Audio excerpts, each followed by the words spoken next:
we're talking to Penn Sauter today. Are you what, third generation driver? You got grandfather Jim, and you got your dad Johnny, and then you come in. Pretty much safe to say this is how you got involved in racing? Yeah. I mean, that's kind of the whole background behind my racing career. Started with my grandpa, and kind of went down to my dad and some of my other uncles, and that's how I got involved. When did you realize you want to start getting involved in the sport? You remember like how old you were or anything? Yeah, so I was 9 years old actually. I was at the Dixieland. I don't remember. I think it was 2019, and Kyle Busch was there and a couple other guys were there, and I was really interested by it and just looked like a lot of fun to me. And then I started getting more involved in the shop with my dad. And then when I was 11, I finally made my Bandolero starts and kind of got all the way up from there. So yeah. Bandoleros, you didn't do okay in that. You pretty much killed the Bandolero division in Wisconsin, didn't you? Yeah, I mean it was the first 2 years. It was I think we won only 5 races, and then the last year we won 27. So it was a little bit unfair, I guess. You had some growing pains that first year. It sounds like. Yeah. Yes. I mean the first year I think we still won like 3 races, but I was only 11, and I was still trying to figure out all of racing, racecraft, all that kind of stuff. But yeah. How old are you now? 16? Yeah, 16. 16. Got your driver's license? Yep, I do. I've had it for 4 months now. Okay, you got it on your first attempt. Yes, I did. Okay, good. I've already been pulled over 4 times though, so I don't know. For what? No tickets. Speeding. Oh, okay. All 4 actually. All speeding. 4 are speeding? Yeah. They just pretty much see your last name and say, okay, we figured this out, we'll let you go.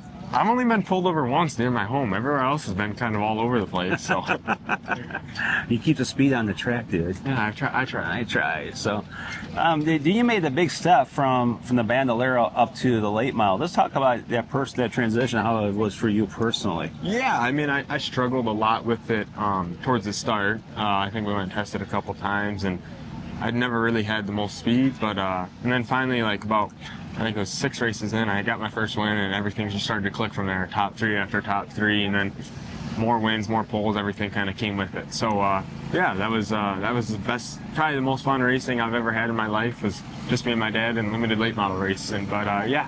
Let's talk about that bonding experience with you and your dad.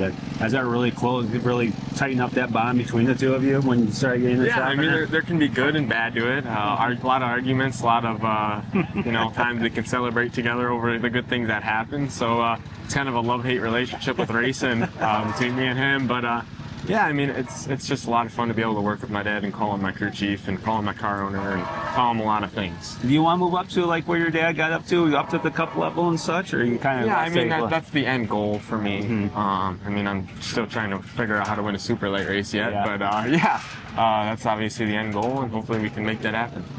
This, you got great support from Thor Sports. Talk about that support you got. Yeah, I mean, it's been super fun to work with them guys and have their support over the last 2 years.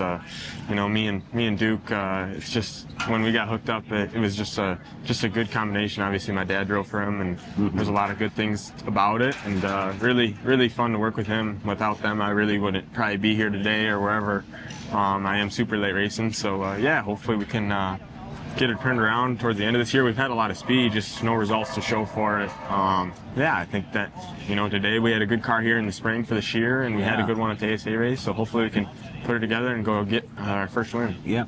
Is Duke kind of eyeing you for a future truck ride there in the future, or not saying? I mean, yeah, I don't know what his thoughts are. I mean, hopefully that's the end goal, is to be with them guys. They've obviously had a lot of success in the sport, and yeah, hopefully maybe in a couple of years we can make that happen. And so would you go to Sandusky, Ohio to see them, or? Yeah, I mean, I was down there last Christmas, and hopefully going to go down there sometime soon. Well, hopefully it's in the summertime, so you can go to Cedar Point for a day. Yeah, I think that place is closed now. No, it's open. Is it? Yeah. Oh, I don't know. Every time I look, it's like says closed or something. So, yeah, that'd be fun. I think I was down there about 6 years ago. I was hanging out there, but yeah, it's still open. They got Top Thrill dragster. They got some of the bigger roller coasters. I'm not too big of a roller coaster guy. What is up with you drivers? I mean, Ty Majeski, he goes to Sandusky all the time. He refuses to go there. I would be sick if I went anywhere near that place. You'd be surprised, though. You'd be surprised, so we'll see. I was at Six Flags a couple years ago, and I had to leave. Well, yeah, I understand that. So we won't take you on the big roller coaster, and then we'll just keep you pretty stable on the other end of things. So we're at Madison today. What other tracks have you thrived at so far, do you think? I know Dells has been a good one for you. I mean, like, here is probably my best track this year, I'd say. I feel like we had a really good shot to win this year. I kind of just screwed up on my end a little bit, and coming back here, I can learn a lot I learned a lot that I can put forward to today. But yeah, I'd say here, Dells, Slinger, we've had a lot of speed at. There's no results really. Yeah. But yeah, I mean, lacrosse I was fast at. We've only raced there once, but yeah, I feel confident going back to every track. O'Connell we're fast at. So we've had, like I said, we've had a lot of speed everywhere we went. We've qualified good, just no results. Yeah. Before we started talking, you mentioned about your favorite race week of the year coming up in October. What is Oktoberfest all about for you? It's just so fun, the atmosphere, the racing. It's obviously a fun racetrack, but the atmosphere to it, a little bit different races. You got 25-lap futures race, 3 33-lap seconds, and then it's 200 laps. It's just kind of all a little diverse weekend. Yeah, a lot of time to hang out with my family that lives up there, and just a fun weekend. Who gives you better advice? One of your uncles or dad? I'd say my dad. I'm with him the most, and obviously I feel like he's raced at a lot of these places in town. Like here, he's raced more than any of my uncles. Him and Travis are pretty much the ones I'll rely on for help. Oh, great. Hey, best of luck not only tonight, we're here doing this at Madison, but for the rest of the season. And you got social media stuff or anything people can follow you at? Yeah, Penn Sauter Racing on Facebook and Instagram. That's the best way to see where I'm racing, how we finish, stuff like that. And then I have my personal accounts. That's more just the dumb things I do personally. All the speeding tickets you get, or speeding all ticket. the warnings you get, all the speeding warnings. Warnings. Yeah, good. So, all right, great. Appreciate it. Thank you. Thank you.